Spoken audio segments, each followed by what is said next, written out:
humblemud.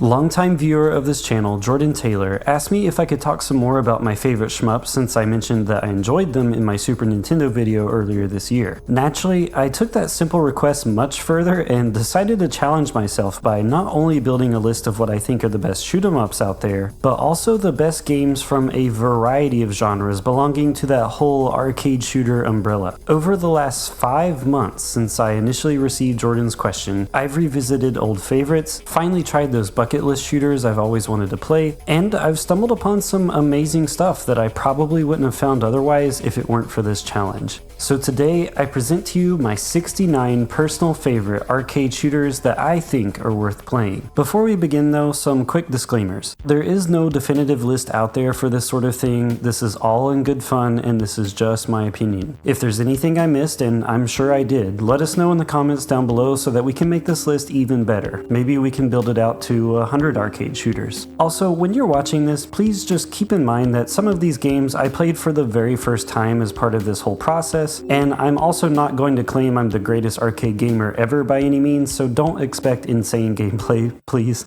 Another thing, I'm not going to be showing any final boss levels or major spoilers or anything like that. Everything you'll see here is early gameplay footage, and going along with that, there are 69 games here, so my aim is just to give you a high-level quick overview of each one. Otherwise, we would be here all day. And lastly, none of these games are ranked in any particular order. I do have them roughly divided by the genre, but not in any particular order. However, the final game that I'm going to be talking about today, I do have in my #1 spot, so stay tuned for that if you want to see which one it is that I crown as the king of arcade shooters. Okay, with all of that out of the way, let's do this. First, we're going to start with vertical shooters, and I'm going to kick this whole thing off with 1943. Now, the 194X series can be seen as a bit basic nowadays, and sure, it's very grounded in reality in some senses, and not as fantastical or ostentatious as some of the new shooters that you'll see nowadays. But what matters the most here is gameplay, and the gameplay here is visceral and frenetic. Regardless of whether it hits the heights of some of the other shooters that are going to be on this list, I don't think there's a bad game in this series. But out of all of them, 1943 is my personal favorite.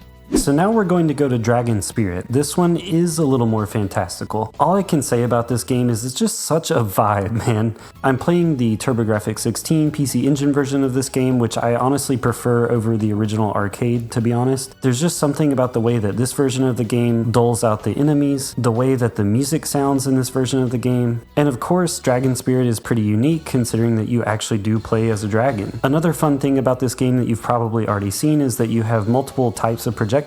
Not only will you be taking down the airborne enemies that are in the sky with you, but you'll also be taking down the ones on the ground level, bombing them from the skies above. Another TurboGrafx 16 game, this one is Blazing Lasers. This game just feels blisteringly fast. The weapon upgrades that you can get in this one are so fun. My favorite one is the electrical pulse wave that you can do here. And you can also get these little satellite ships that fight with you that are super fun. The boss fights in this one are really good. The music is really good. The sprite work is really good. This game just has everything you want when you think of a good TurboGrafx shooter.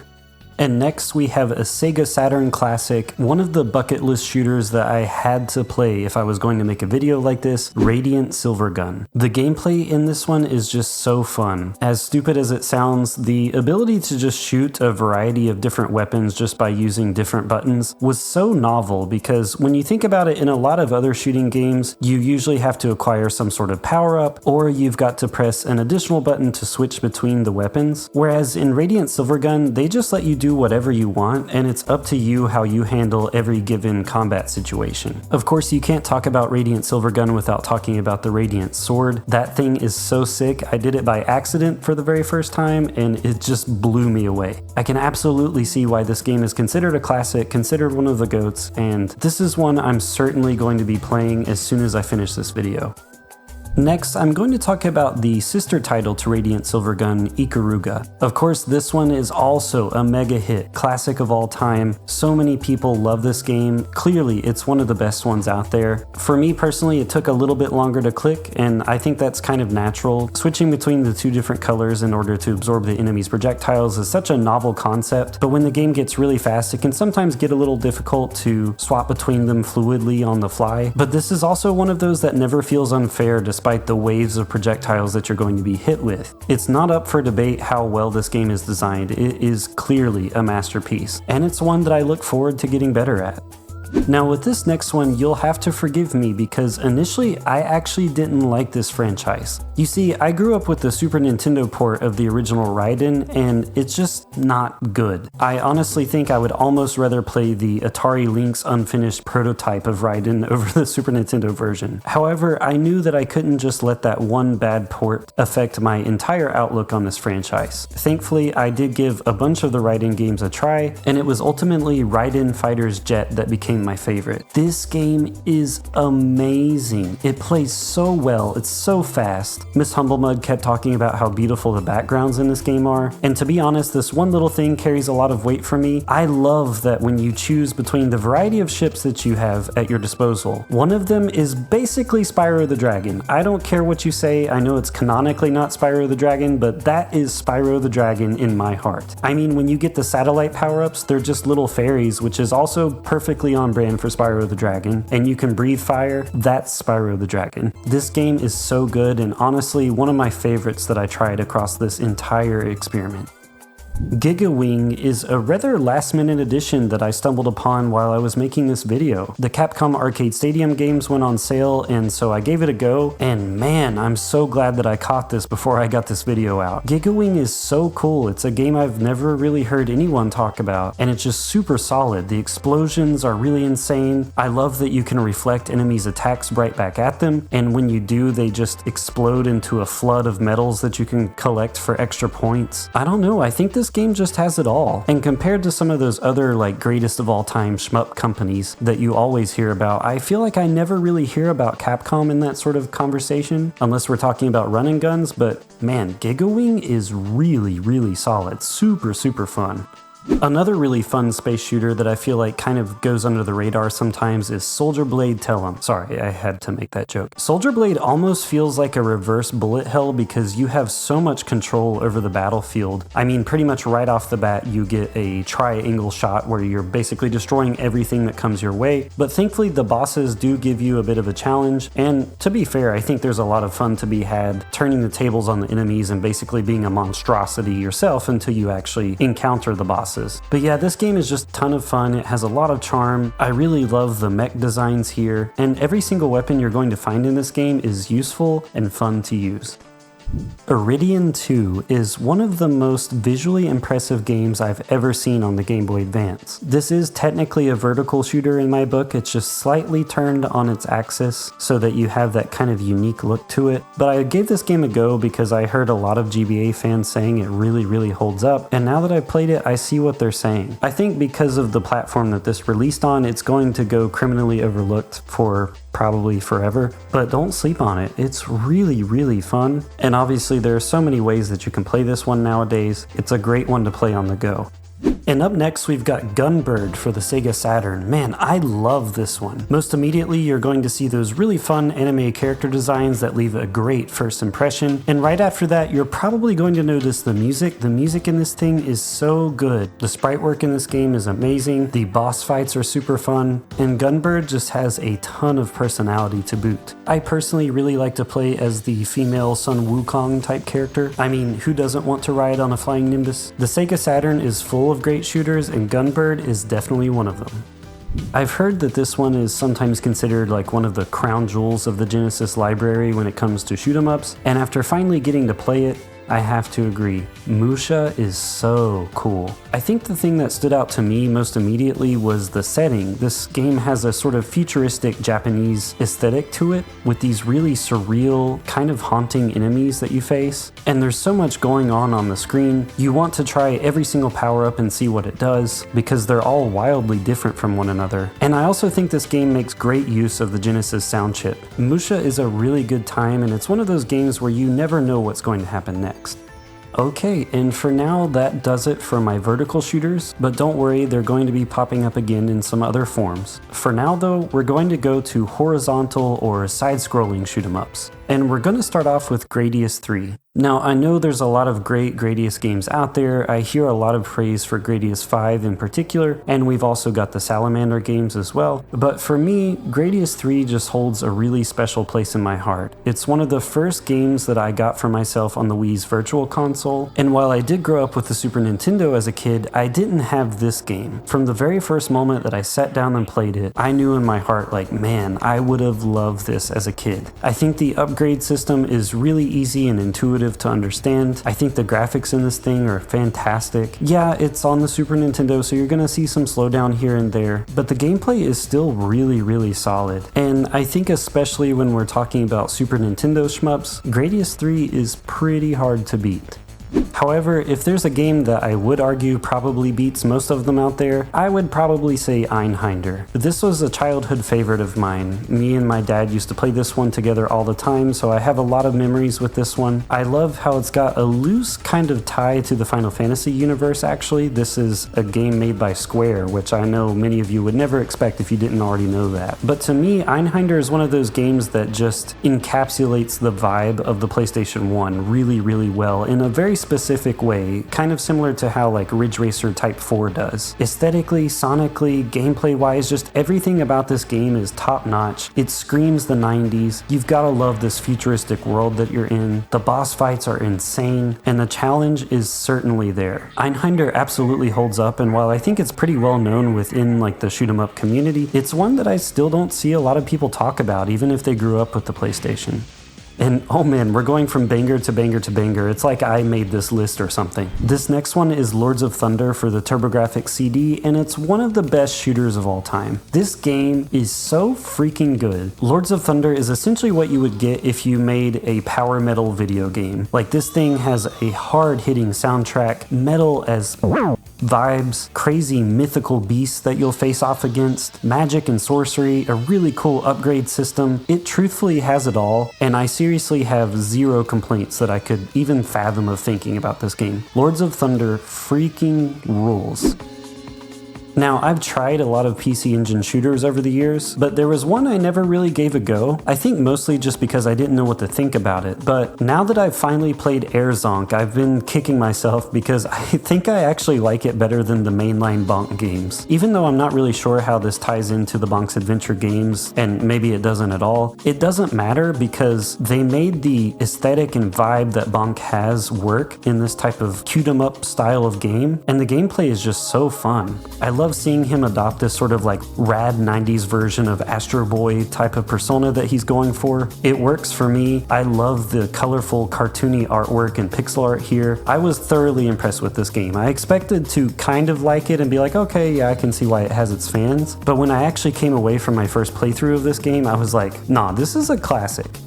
Thunder Force 4 has to be one of the prettiest, if not the prettiest, Sega Genesis game of all time. I mean, look at this. Have you ever seen pixel art like this? And I also like how big this game feels. Like, again, in the first level, you can go all the way north and then probably even more north than you expected, and the same thing goes for the south where you're flying right above the water. The only downside I'll say about this game, and it's something that is just sort of a component of Thunder Force games in general, is it does have a really heavy memorization aspect to it. There are some times where you're just going to get hit by something that came from behind you and took you out, and you probably didn't even see what it was that hit you. And so the best way to play this game and to get good at it is really just to replay it over and over and over again. And while it is really satisfying once you start learning the routes for this game, it also does feel a little cheap at times. However, the vibes of this, the music, the aesthetics, all of that will keep you going and inspire you to keep pushing forward. And next we have Saint Dragon. This is one I discovered from Happy Console Gamer, and the moment I saw footage of this, I had to stop and look up what it was, because something about these monster designs just really spoke to me. I really enjoy this game. I love how colorful it is. Yeah, it's not the fastest scrolling thing that you're ever going to see, but the dragon himself has a lot of mobility, and you would think that his sort of serpentine body might make it more difficult when it comes to like hitboxes and stuff, but honestly, this game is really fair. You just want to make sure that you don't actually crash into any of the barriers, because that will kill you. Saint Dragon is super underrated. Honestly, other than Happy Console Gamer, I have never really seen other people talk about this one. Blazing Star on the Neo Geo. Holy crap. I almost missed this game. This was the last game that I added to this list. Like a lot of Neo Geo games, the sprite work on this is just immaculate. I don't even have words to describe how good this game looks to me. The music is really great. And one thing that makes the gameplay itself really addictive is it has this sort of collect-a-thon kind of appeal to it, because there are so many power-ups, so many little medals and things like that pop up on the screen that can give you some more points. And it just really keeps pushing you to keep going and going and going, and it makes you feel really good about yourself. Like I said, this is the very last game to make it into my final listing, but it's one of my favorites. Drainus is a game that I've had in my sights for a long time, and I finally decided to pull the trigger for this video. I knew that I really couldn't make a personal list of my own like this without at least trying Drainus to see if it makes the list, because I've had such a curiosity that's developed for this game over the years. And yeah, it's on this list, so I guess it's good, right? I think Drainus is a modern classic. This is an indie success story that I hope just continues to get more and more popular. The graphics of this thing are gorgeous, the cutscenes are gorgeous. Absorbing the enemy projectiles is always a fun mechanic. We've seen some other games that do that already in this list, and honestly, more games should do it because it's just fun. I have no negative comments to say about this game, and again, I'm gonna say this about a lot of them, but I'm going to play this again as soon as I'm done making this video. Now, Cotton for the TurboGrafx CD is one of those games that you always seem to hear about when people are talking about shoot-em-ups and especially cute-em-ups, but one thing I'll say about this game is it is deceptively difficult. This is honestly probably one of the hardest games in this entire list in my opinion, and a lot of that has to do with how big Cotton's actual character model is. There are a lot of tight spaces in this game, and there's a lot of projectiles and enemies and things like that to look out for, so it's just really easy to die. So if you're looking for something uber difficult like that, and maybe you dismissed this game before because you thought it would be just like a cutesy, easy, fun game for babies or something, give it a look. This game is really fun, but it's going to test you. Okay, now we're at R-Type. I know this is one of those that you guys were probably waiting for me to talk about. Like, when is he going to talk about R-Type? Is he going to talk about R-Type? Man, this is one of the classics. Like, to me, Gradius and R-Type are the best to ever do this kind of classic aesthetic of side-scrolling shoot-'em-up games. And I'm always debating with myself over which one I think is better. And really, it just comes down to whichever one it is that I'm playing that day. I love that you can shoot that little satellite thing off to attack your enemies with and do kind of like remote ballistics. It certainly plays a lot better on stuff like the PC Engine. It doesn't have the slowdown that like Gradius 3 has. And this is just a really solid meat and potatoes side-scrolling shoot 'em up with probably the most iconic first boss of any shooter that's going to be on this list. I mean, just look at that. Is that not insane? You know, I mentioned earlier that Cotton is deceptively difficult. Well, now take a look at Super Fantasy Zone. This game is the cutest game on this list, for sure, but it's also pretty dang difficult too, I'm not going to lie. Regardless though, I love the little upgrade shop system. I really don't think you see this kind of thing in-game very often, where there's an NPC that you can interact with that will grant you access to a shop and you can like mid-level upgrade like that. Really, really cool. I think the game, obviously, from a graphical standpoint, has aged gracefully, and the boss fights are really, really cool, but again, they're also kind of difficult, and I think a lot of that has to do with the sort of lack of mobility that the ship has, at least at first, before you get some of the upgrades. But if you can stick with it, it gets really, really fun. But yeah, swallow your pride and give Super Fantasy Zone a try. I think it'll surprise you. Darius Burst Chronicle Saviors. Man, this game is just beautiful, isn't it? I don't really know exactly what to say about this game other than it's just pretty much perfect. The way that it executes everything. I love the graphics of this game, and I'm playing the PlayStation Vita version, so it's not even like the highest fidelity version of this game that you can probably play. I also really enjoy the whole mechanic of actually being able to turn your ship around. There will be enemies that move from one side of the screen to the other, and so it's got a really dynamic sort of battle system going on, especially when you're fighting bosses. Now, admittedly, I've not played every single game in the Darius franchise, but I really, really enjoyed this one, and I didn't really feel like looking much further after this. But if there is another one, let me know. However, for now, I'm going to be playing this one, and I don't think that's a bad thing. Now we're going to go to one of the older ones on this list, Defender 2. As a kid, I did play a lot of Defender at this little like Pizza Hut arcade, I think it was, that I went to. But when I went to revisit Defender 1 and then tried Defender 2, I was like, no, it has to be Defender 2. This game really polished a lot of aspects that were present in the first version of this game and really improved upon just about everything that the original had going for it. Though this game is a lot older than many of the others on this list, I think graphically it holds up really well because of this sort of like raster graphical style that it goes for, with just plain colors against that black background. It's very visually striking, more so than many of its peers. But if you are looking for something a little more modern, I will recommend Resogun on the PlayStation Vita as well. This is sort of a modern spiritual successor to the Defender series. It looks insanely good on the Vita screen, especially with all those voxel explosions that you'll see all across the screen when you defeat enemies. It's a real visual masterpiece, especially playing it on that little handheld screen. It has a lot of the same aspects of Defender as you could expect, where you're mowing down enemies and also trying to save humans that are being abducted, and it's just a fun time all around. The boss fights are also really incredible. And while it has a lot of similarities to Defender and has improved on a lot of them as well, I think Defender still earns its spot because it has a certain unique appeal to it that's pretty timeless in my opinion. I think both of these games are great to add to any collection.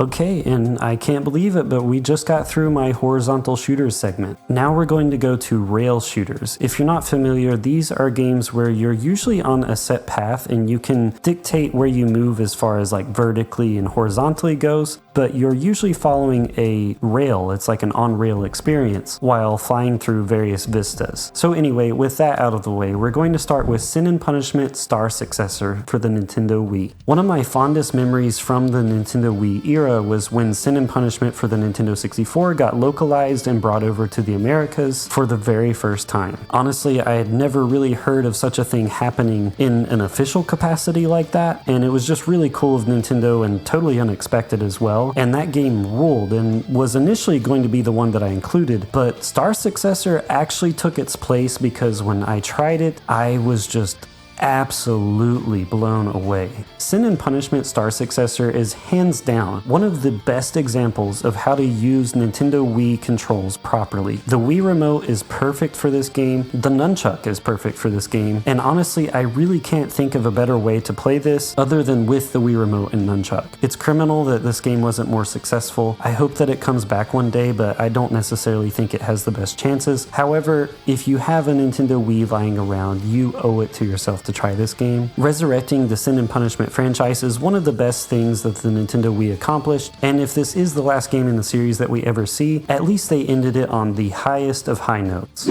Alright, and I'm sure many of you were anticipating an entry from this franchise, but instead of the first one that everyone seems to talk about, I'm going to go with Panzer Dragoon Zwei. I think that this game took everything from the first one and again just kind of refined it in the way that Defender 2 did with the first Defender. I really like the atmosphere and the vibe of the first game, and the music obviously, but I always felt like my lock-on controls were a little finicky. I always felt like sometimes it didn't lock on when I swore I had my cursor on them, but I didn't encounter any sort of issues when I was playing this one. It's a prequel technically to the first game, so if you wanted to play this one first, you totally could. I just feel like everyone talks about Panzer Dragoon 1, and I feel like I even hear more about Orda than Zwei, and even Panzer Dragoon Saga I feel like I hear more about than this one. But it's really good. I was really impressed. From the moment I played, I was addicted to it. This is a game that I'm going to beat this year, absolutely. Easily one of the most visually impressive and addictive games of all time, Rez. This was originally on the Dreamcast, but I'm playing Rez HD as you can see here in widescreen. This game is just so fun. If you love music, especially if you love electronic music, you're going to be in heaven playing this game because that's what it's all about. It's all about shooting enemies, taking them down to the beat of this awesome music. It's very rhythmic in every single thing that it does, and warping to the next areas is just really cool. It's such a psychedelic game. This is is a game where the worries of the world just kind of fade away and everything just moves into the background because you're so engrossed with what's in front of you on that TV screen. Rez is so fun, and thankfully it's been ported to so many different systems, so you have no excuse. You gotta try it if you've never played it. Now we're going to move to another Sega game. I've been on a little Sega kick, as you can see here, and this one is an oldie but a goldie. Space Harrier is so fun. I freaking love this game. I played it seriously for the first time when I played Shenmue. I think I've played this on some Sega compilations before, but it was when I played Shenmue that I really started playing it a lot, and now I have this game on my 2DS even. That's how much I enjoy this one. And while I'm here, I've also got to shout out Air Twister. It's sort of a spiritual successor to Space Harrier that came out not too long ago, and it's essentially like what would happen if Space Harrier had released on the Dreamcast. But when I was debating with myself whether I was going to pick Space Harrier or Air Twister, I had to go with the original. This game is just visceral. It's so fast, and it only gets faster and faster and more chaotic as you go. Don't sleep on Space Harrier. I know it's old school, but it's so good and it still holds up. Star Fox 64 is a very important game to me that has only become more important over time, as it was one of my late brother's favorite games ever, and so after he passed away, I've made a vow that every February, which is the month of his birthday, I'm going to play some form of Star Fox. And out of all the Star Fox games, it's 64 that I will gladly revisit time and time again. Star Fox 64 has aged like a fine wine, and while some Nintendo 64 games have not aged gracefully, especially when it comes to the controls department, I think Star Fox 64 is still one of those that you can play nowadays and still have a blast. Control-wise, it still feels pretty natural, especially once you learn how to do like the somersaults and the more advanced moves. You can beat this game in an hour, even on your very first playthrough. It's not overly difficult, so you can probably make it through on your very first playthrough, and there's really just nothing bad that you can say about this game. It doesn't overstay its welcome. It's got corny dialogue. It has fantastic graphics for the Nintendo 64. It runs really smoothly. Everything about this game is iconic, and I adore it. Obviously, when I was putting together my rail shooters list, this was the first one I thought of, and that's for good reason. It's a classic. Now, forgive me, I didn't grow up with Sega systems, so a lot of these games I've been discovering over the last decade. And this one, unfortunately, is pretty much lost to time unless you're able to hack a PlayStation 3 or an Xbox 360. Thankfully, I do have a modded PS3, so I still have access to this game. Afterburner Climax is my pick for the Afterburner franchise. All of the Afterburner games are sick, they're iconic. It's one of my favorite stages in Sonic and All-Stars Racing Transformed, but man, Afterburner Climax is just so cool. It holds up visually for sure. That's absolutely for sure. And the gameplay is just insane. It's so fast. Like I said, I didn't grow up with this game. I'm still learning a lot of things. I'm almost always accidentally barrel rolling, but I have so much fun even if I can barely make it past the first level. And like I said, if you have a PS3 lying around, it's not too hard to hack those guys, so you can play it that way. And if you can, you should. It rocks. Okay, now we're going to flip over to another genre that's often on rails, but is also enough of its own experience to be considered definitely another genre: light gun games. I've not had the opportunity before to really play a lot of these in the comfort of my own home, but I've been stocking up on some games, and I think I've got 4 really quality choices for you guys. One quick disclaimer though, the only semi-authentic way I have to play light gun games are via my Nintendo Wii, so I am limited in the choices that I have, but regardless, I still think these are all-time classics that you can't deny are great. The first one we're going to talk about is House of the Dead 2 and 3, and the Nintendo Wii version of this game is still the best port that's out there in my opinion. I think a lot of the modern ports of this game just do not do this game justice compared to the Nintendo Wii, which had that kind of natural form factor for a light gun game. And you've got the full package here. You have 2 and 3, you have that corny dialogue, you have that awful voice acting, you have those lovely Dreamcast graphics, and it's just a phenomenal port. I mean, there's not much else you can say about House of the Dead. They are classics, and they're always just such a blast to play with friends, such a blast to play around Halloween especially. You can't go wrong with House of the Dead.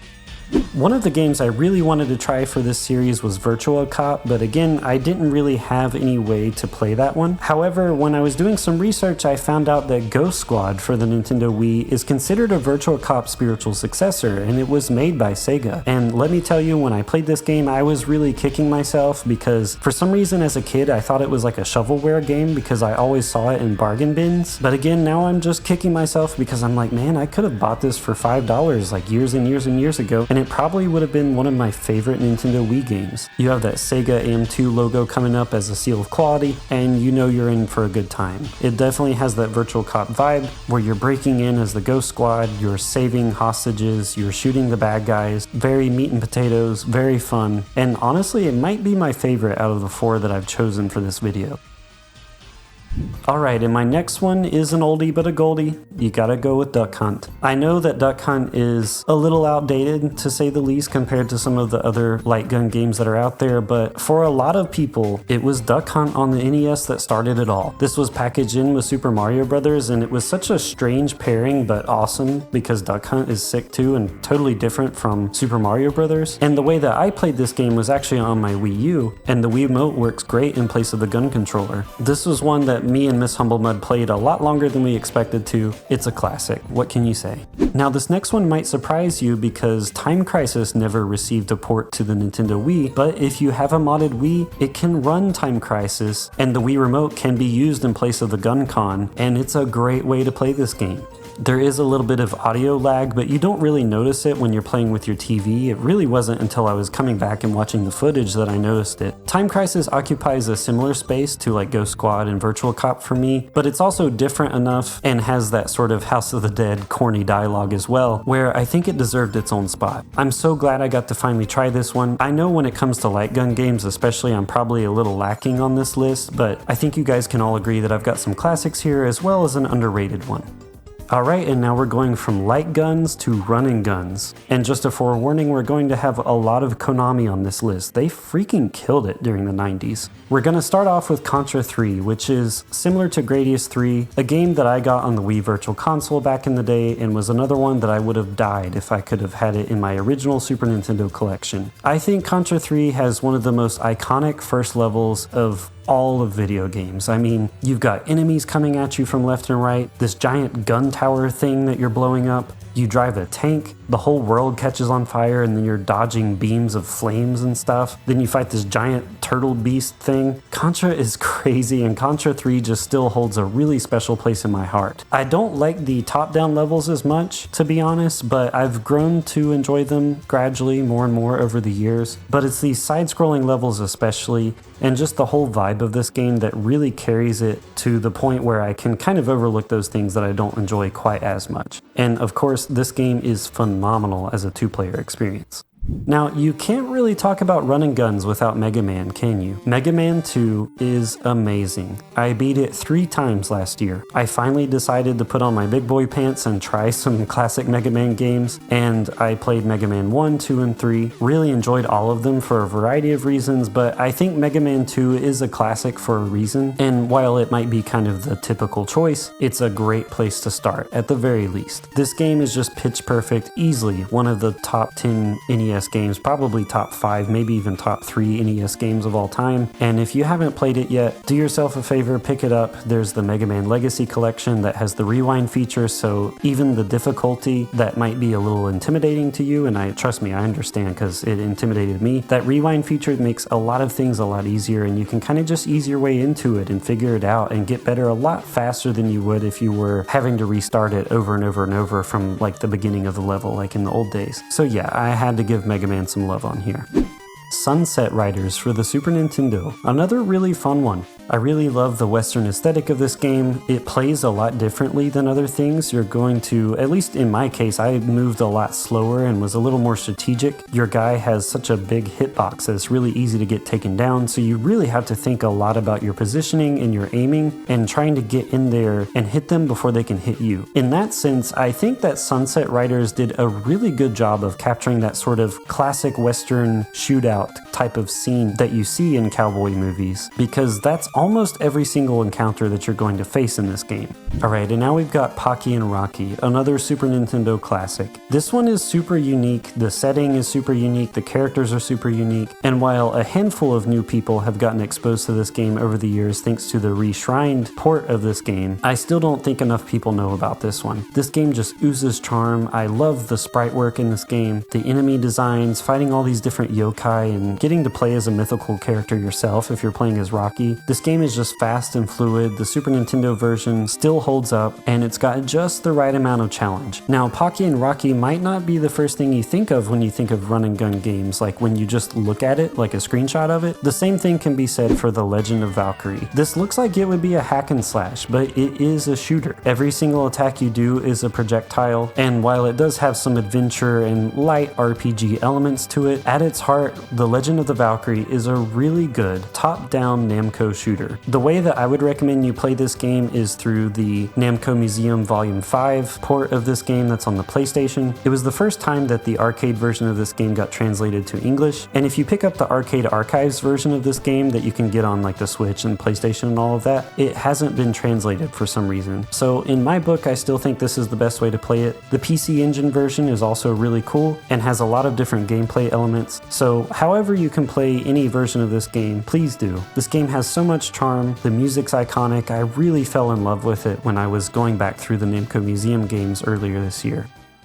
Gunstar Heroes. This was another one that I got on the Nintendo Wii Virtual Console when I was finally getting to experience Sega Genesis games. And this is one I always compared to Contra 3 also. I think like Gunstar Heroes and Contra 3 are pretty hard to beat when we're talking about co-op gaming experiences, but I don't know, maybe Gunstar Hero edges it out. Anyway, this game has that iconic treasure artwork style to it. The gameplay is super fast, super varied. You're going to be doing all kinds of different things. You can choose which level you tackle first, and I love it when games do things like this. Gunstar Heroes has never really been topped, even by its own sequels. It really holds up. You've got to give it a try.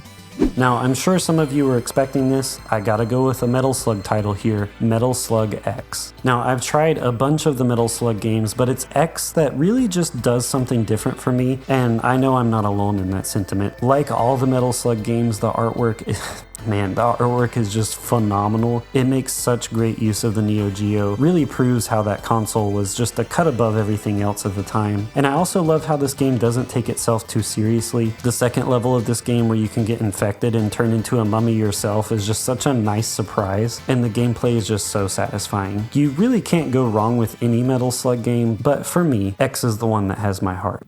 Now we're going to go from a classic to a modern classic with Cuphead. I'm so proud of the two brothers that thought this whole thing up and helped make this game become a reality. The artwork is just insane. The work that went into it is insane. There are documentaries on Cuphead on YouTube that are just amazing. You have to see it. The music is so fitting for the aesthetics that it's going for. The boss battles are inventive and crazy, and you never know what's going to happen next. The run and gun levels themselves are awesome. The controls are awesome. This game bleeds Mega Man, but also became something of its own at the same time. Cuphead is the hallmark of what an indie game should be. Yes, it stands on the shoulders of giants, but it also reaches up to new heights itself.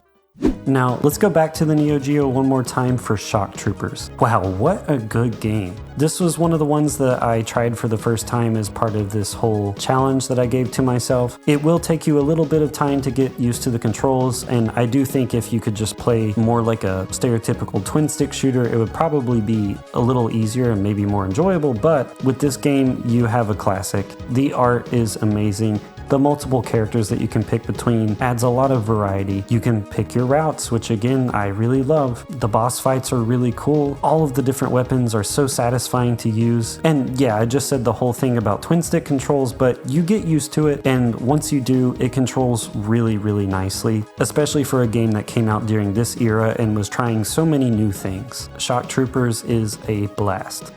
Now, my last run and gun that I'm going to talk about today is Zombies Ate My Neighbors. It's a little different than some of the others. It's a little slower paced, but I had to include it because I love Halloween games, and Zombies Ate My Neighbors is one of my favorite Halloween games. It's right up there with House of the Dead for me. I grew up with this one on the Super Nintendo, which definitely influenced this decision, but that's not to say that this thing doesn't hold up. It's so fun. It gets really intense. Co-op is super fun. This game is wacky. It doesn't take itself too seriously, and I'll never forget the first time that I drank that mystery liquid in this game and turned into that giant purple monster. Just everything about this game screams the 90s, and it's so fun. You gotta play it at least to have a couple laughs. Now earlier I was talking about twin stick shooters when I was going over shock troopers. Well, that's what we're moving to now. We're moving to those traditional twin stick shooters that you're probably thinking of when you think of twin stick shooters. Geometry Wars was a phenomenon during the 7th generation. I remember I had the first one on the Xbox 360. I even had Geometry Wars Galaxies on the Wii, and they're all such great games. And for the purposes of this video, I went back and revisited the Wii title as well as the 3 on the Xbox 360, and it was Geometry Wars 2 that I really fell in love with again and was like, man, this game just can't be beat. It really holds up graphically, and while I'm here, because I kind of consider this one sort of a spiritual successor to Asteroids, you can also take this as my recommendation for that game too. Of course, that game is a classic. But Geometry Wars was a real indie success story and still holds up today, though I don't see a lot of people talking about it anymore. It's still super fun. I would highly recommend you revisit it if it's been a while. Now we're going to go from one of the most well-known twin-stick shooters to one that I think is criminally overlooked, Android Assault Cactus. This game is so sick, I'm telling you. The very first time I played it, I played like 4 hours straight. It's just so fun. The levels are really inventive. There are tons of different characters to choose from. You can unlock different things like a first-person mode, which kind of makes the game more difficult, but it's still fun to try at least a couple times. You're trying to mow down all of these enemies while also keeping your battery powered up enough so that you don't die. The boss fights are really intense. I think graphically it has a really cool art style to it, and yeah, this is just a meat and potatoes twin stick shooter that does it better than most of them, honestly. Really great game to have on the Switch especially. Alright, and my third twin stick shooter to round out this little section, Xenocrisis. This is a new-ish game that was made for the Sega Genesis, and again, kind of like Geometry Wars and Asteroids, my recommendation for Xenocrisis also comes with a recommendation for Super Smash TV, as well as Total Carnage, which were kind of like the forefathers that inspired this game and made it what it is today. However, I had to give the spot to Xenocrisis as much as I love those other two titles, because this alien setting is just really sick. The way that it pushes the Genesis graphics, the cutscenes, just the general vibe of this game, the old school difficulty, everything about it, it's just such a sight to see. Now, I will say that I think the Genesis was sort of an odd choice when it comes to controls because it has 3 face buttons, but I believe if you get a more modern port of this game, like on the Switch or PlayStation or whatever, you can play it with sticks like a traditional twin stick shooter. And that's obviously where I would recommend it the most.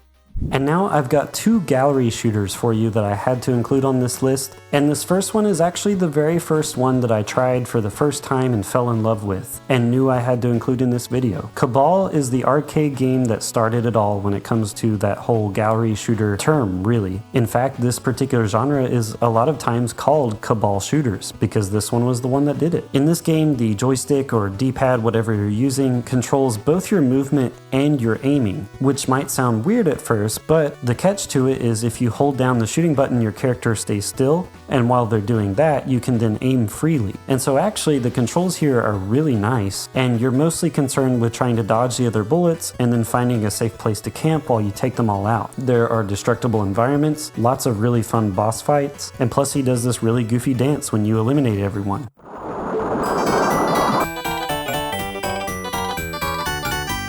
Now this next one is the gallery shooter that I feel like I hear about all the time, Wild Guns for the Super Nintendo. Just like Sunset Riders, this game is rootin' tootin', but the catch is there are machines and all these like cybernetic things going on at the same time. It's got kind of a cool story. Well, it doesn't really explain it, you just kind of shoot stuff, but super fun still. And there are so many dynamic things that happen where it really did elevate that Cabal formula and take it several steps further. The Super Nintendo graphics here are amazing, and yeah, I can completely see why this one keeps getting talked about even today.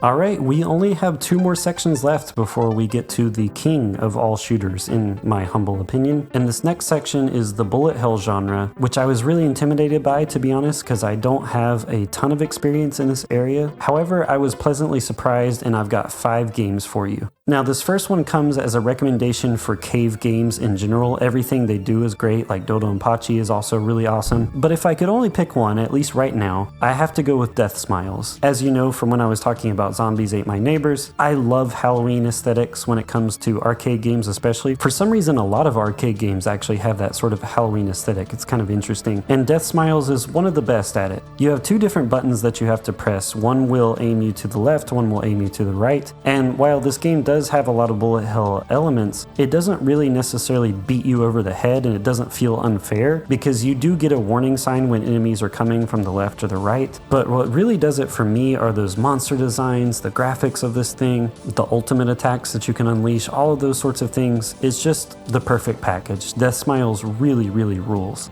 Castle of Shikigami 3 is such a fun bullet hell. I had a freaking blast playing this for the very first time. You have different characters that you can choose from. I personally played as Brian from Quest 64, and I enjoyed every moment that I had with this game. This is one of the ones that I actually played the most in a single sitting. One of the things that Shikigami 3 encourages you to do is to get confident maneuvering around these bullets, because if you're ever near danger, like if the bullets are really close to you, your damage actually gets multiplied. And so you're kind of incentivized to put yourself in harm's way because it rewards you with more damage. And then on top of that, you naturally get better and better at the game as you play because those bullets aren't quite as intimidating anymore because you know your way around this map. I really love how this game scrolls too. I don't know if that makes sense, but these 3D environments here when you're going over the town are just really mesmerizing to look back at. Of course, when you're actually playing the game, you don't notice it as much because you've got so many other things to pay attention to, but looking back at the footage, I'm like, man, this is a beautiful game. So yeah, that's Castle of Shikigami 3. Highly recommend. Now, I could not talk about bullet hells without at least trying some of the Toho games. I didn't know where to start. I know nothing about these games. I know there's a big story that kind of connects a lot of them, but I don't know any of that. To be honest with you, what I did, how I made my decision, was that I went with Retro Break's recommendation of Toho 15. And while this is the only one that I do have formal experience with, I think it deserves to be on this list just as much as any of the other ones do. It plays so well. I was so admittedly intimidated the first time I played this game. I thought that I was going to get my pushed in, but I made it a lot further than I expected, and the fact that I did was so motivating that when I did finally get beat down over and over again, I didn't care, because I just wanted to get back up and try it again. It has that kind of Dark Souls sort of appeal to it where it is brutal, but it doesn't necessarily feel unfair, and I guess I thought that this was going to feel unfair, but at least the amount of this game that I played so far feels really good. And now I'm like, man, maybe I enjoy bullet hells. I certainly enjoyed this one. But hands down, one of the biggest surprises of this entire list for me was Dragon Blaze. This game is so sick. Like, if you haven't picked up on it yet, I also really enjoy mythical settings, like where you're playing as like a dragon in these kind of games. And like Saint Dragon, like Dragon Spirit, like Spyro and Raiden Jet Fighters or whatever that game is called. This game lets you play as a freaking dragon, and not only that, you can separate from the dragon and put him on one side of the field while you do battle on the other and then call him back. So there's like a strategy element to it. The pixel art in this game is amazing. The monster designs are so cool. Like, just going through this first like mushroom forest, I was just amazed. This game is a freaking treat. I am going to beat this game. I'm gonna see it all the way through. I was just blown away by this title. Honestly, really love this one, and I've never heard anyone talk about it. I just stumbled upon it, and I'm so glad that I did. Another killer game that I'm so glad I gave a chance, Nex Machina. Now, if you're familiar with games like Hades, you're going to feel right at home here because you have that similar sort of like massive waves of enemies coming at you while you're trying to deal with them, and also you've got dodge moves that you can do to get out of harm's way. This game wastes no time to just put you in the battlefield. You just start the game up and you are going and you are shooting and you are blasting, and when you clear all the enemies in the stage, you automatically get warped to the next stage, and it's just non-stop action. This game is gorgeous graphically. It's obviously one of the newer games on this entire list. It deserves all the praise that it gets and more. I love the way this game looks. Again, I don't know if it's going to be Dragon Blaze or this one first, but I'm going to be playing some bullet hells, and this one is for sure going to hog a lot of that time. Okay, now we're on the last section of my list, and this is going to be a controversial section because there are probably going to be some people in the comments that say, you know, this isn't a shooter. But again, I'm just trying to have fun here. I'm trying to show you guys some stuff you probably have never heard of or may have not thought about as a shooter. And so this is my catch-all term, unique shooters. Basically, I define these games as games that push the genre or do something unique that you don't normally see, or they're games that have a lot of shooter elements while also doing something else entirely. And with the first one, I'm going to start with a less controversial one, Viewpoint. Viewpoint is a really cool Neo Geo game that I heard about from Sega Lord X, and I had to play it from the moment I saw it. Visually, aesthetically, it kind of reminds me of like Mega Man Battle Network. Like all the enemies you're facing here looks like enemies that you would have seen in Mega Man Battle Network, except this was doing it way before. Graphically, this thing is crisp. The isometric angle is a big risk, but it actually works for this game, and it really didn't take me very long to get used to it. And the music is so good. It's so catchy, so upbeat, and very different for a shooter game. Definitely give Viewpoint a try.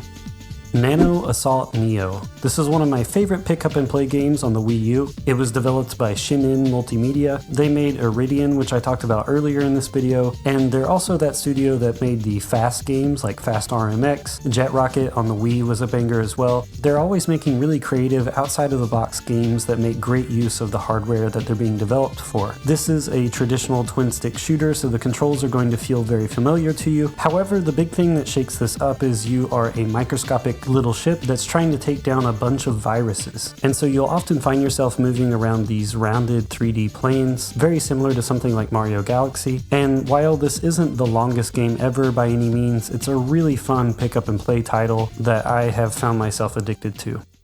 Blastworks Build, Trade, Destroy is a game that was criminally overlooked when it launched on the Nintendo Wii, and to be fair, I think it would have done a lot better if it had been like an Xbox Live arcade title, but nevertheless, this game comes highly recommended from me. I remember loving it when I was in high school, but I revisited it to make sure that it held up, and thankfully it does. This game was made in large part by one person, Kinta Cho, who's a developer known for making really unique games like Two Mickey Fighters and that 1-bit Pac-Man game that's become really popular. But man, this game was so special. This is a really cool game where you can capture the components of the enemies that you destroy and gradually become this monstrosity of a being and just mow down hordes and hordes and hordes of enemies until you get to the inevitable boss fight where it gets to actually become almost like a bullet hell, sucking back in all those components that you absorbed so that your hitbox is smaller and then popping it back out in between your enemy's bullets so that you can unleash hellfire on them. It had an online only feature where you could make your own ships and stuff, and I remember back in the day that there were people that were making like pixel perfect recreations of like Supersonic and Astro Boy and all kinds of different characters. Obviously that doesn't exist anymore, but this game was doing a lot of really unique stuff, and I wanted to shine some light on it today and talk about it a little more in depth than some of these other games because it was special and it really holds up, and it's a shame that it's not still around in some form. Do any of you guys remember Blastworks? Did you like this game? Let me know down below. I would love to find at least 3 of you that enjoy this game.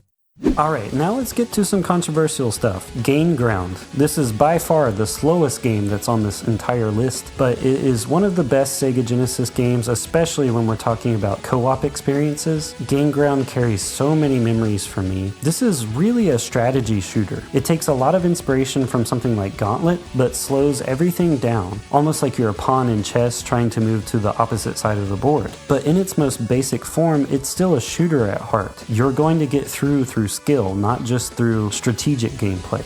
The other thing that this game did that was really special is you can save characters that were captured by the enemies, and if you can manage to escort them to the exit, you can actually play as those characters in the next level. And oftentimes they have unique abilities that your other characters don't have, so there's a huge incentive to try them all. I just can't say enough about this game. Gain Ground freaking rules. I know it's a lot different than these other games, but that's why this is my list.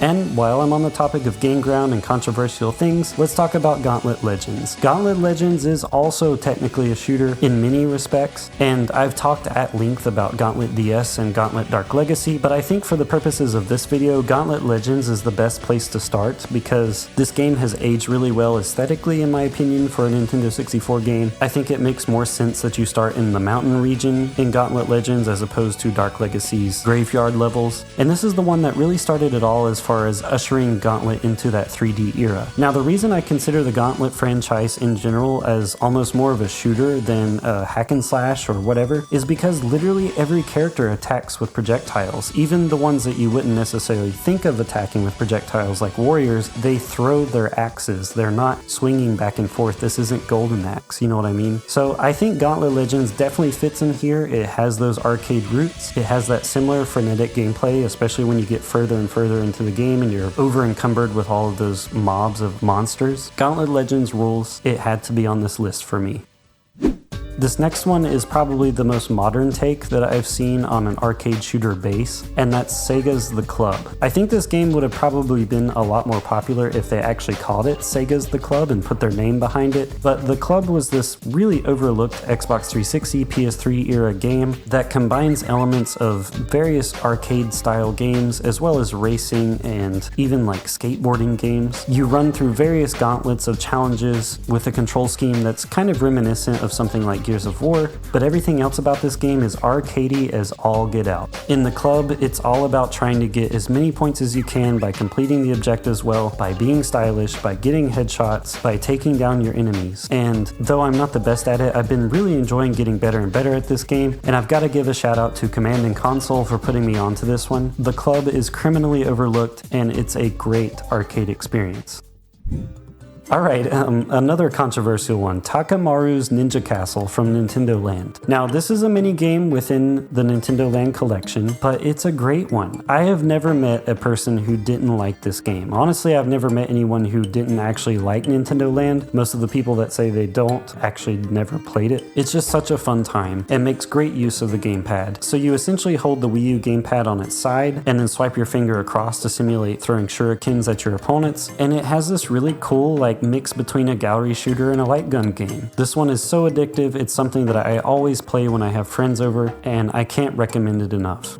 Now, I initially told myself that I wasn't going to include any first-person shooters in this list, but in the middle of narrowing down this list of games and deciding which ones I wanted to actually include in my video, I remembered a little game called Writhe. It's a Nintendo Switch exclusive first-person shooter arcade game, and I thought to myself, I have to include this. This is a really fun but intense little game where you'll find yourself in an arena filled with giant mutant space worms, and their entire goal is to take you down. They will start coming out of their spawners one by one, and while initially it's not too hard, it will get out of hand quickly if you don't know what you're doing. Additionally, you also want to make sure that you take care of these egg sac things, because not only will killing them restore your health, which is very much needed, they will birth a bullworm, which is much scarier, much faster. You can think of these almost like pinkies from Doom. This game has an addictive one more run quality to it. I love the museum mode that they threw in here. If you watched my Namco Museum video, you know I'm a sucker for that kind of thing. And it also has this really cool retro filter that you can apply, which makes the game look a little bit more like a PlayStation 1 kind of game. Writhe is such a good and unique, pure arcade experience that really does something all its own. And so if there ever was a game worthy of breaking one of my own rules for, it's this one. Now, we're going to get back to some less controversial ones. This one is a bona fide shooter, but it pushes the genre in different ways that haven't really been explored really ever since. Zybots. Zybots is a really unique midway third-person shooter arcade game where you move through these 3D environments taking down these colorful aliens and robots, and along the way you collect power-ups and upgrade your weapons and go deeper and deeper and deeper into this cybernetic dungeon of sorts. I've never made it terribly far in Zybots, but the concept of this game is just so intriguing to me. It almost feels like a dungeon crawler at times as well. And again, it's another one that I think is just criminally overlooked.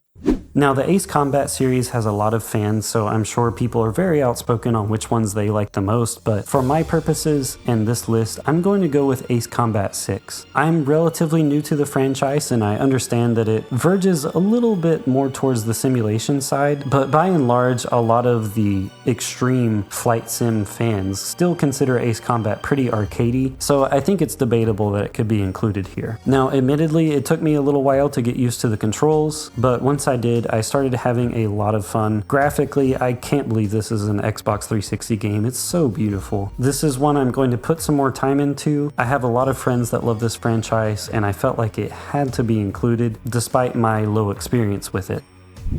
Axelay is a really great and unique Super Nintendo title that surprisingly doesn't use the Super Effects chip to pull off all the effects that it does. Moving through these environments, they do have a pseudo-realistic like 3D feeling to them as the world around you kind of rotates towards the front of the screen, and it can be a little disorienting and look a little silly sometimes when you see something that's supposed to be really solid like a rocky surface and then for some reason it's just kind of rounded out. But still, this thing is a visual spectacle that still really holds up visually for the most part. The music is really cinematic in feeling, and it has just the right amount of difficulty. Switching between your various weapons is not as fluid as something like Radiant Silvergun. I think if this game were to be remade, I would just make it control like Radiant Silvergun, but regardless, it is fun to switch between the various weapon types that you have, and this is one I kept finding myself coming back to more and more over this 5-month period.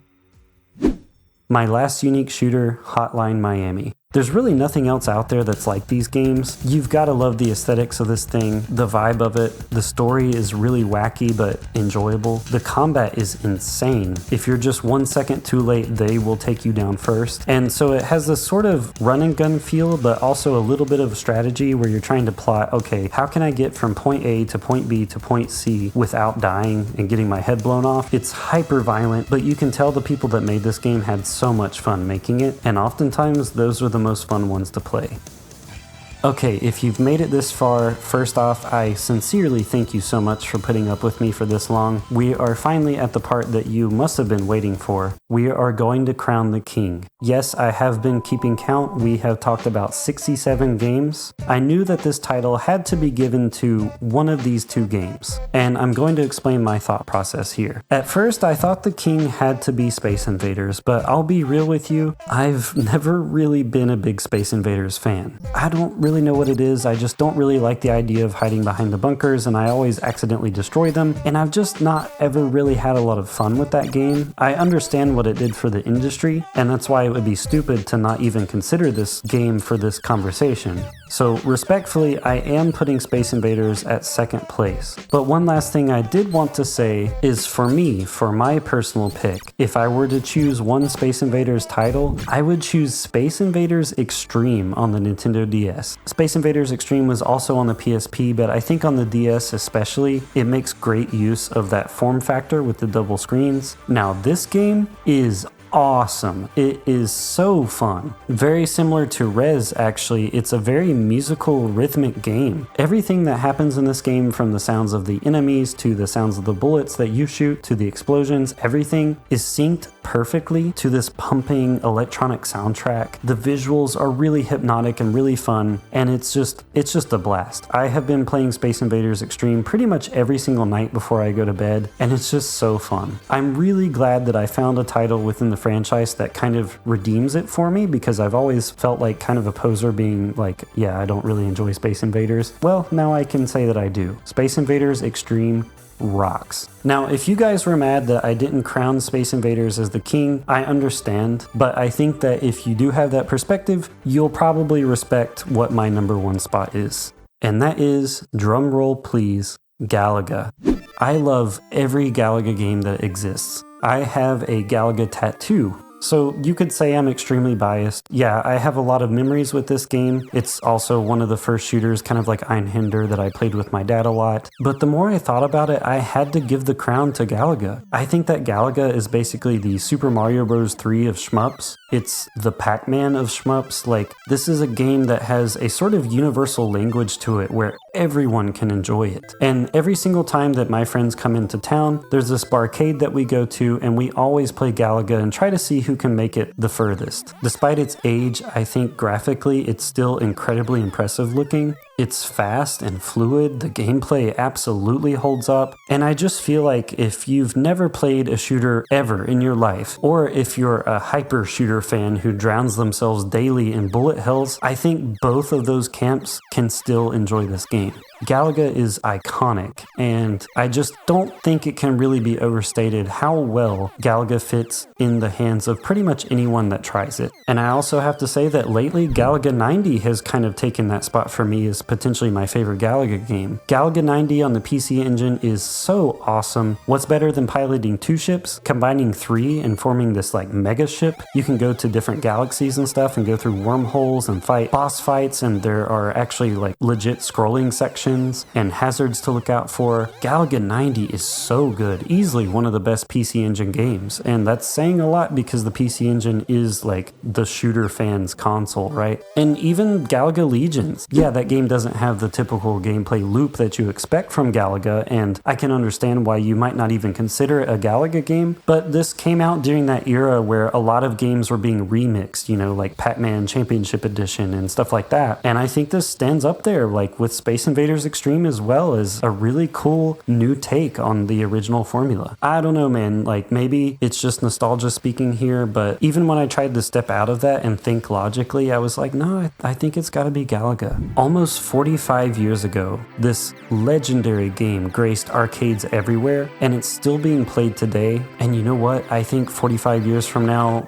unless, you know, World War III or whatever, Galaga will still be played. And yeah, I rest my case. Anyway, if you're still here, like, thank you so much for watching. I really hope you enjoyed this. I hope that you found half a dozen games that you'll want to try. I'm sure there are some great games I missed, probably some that I even know and just forgot somehow that I'm gonna kick myself for, but I'm really proud of this list. I put a ton of work into this over several months. I mean, even capturing the footage took me hours to get for all of these games, but I enjoyed it and I really wanted to push myself. Lastly, I wanted to give a huge shout out to Jordan for kind of spawning this whole thing. I know I took way too long to respond to you, but hopefully the wait was worth it. Anyways, guys, I won't keep you any longer. If you're still here, thanks so much for watching, and as always, stay humble.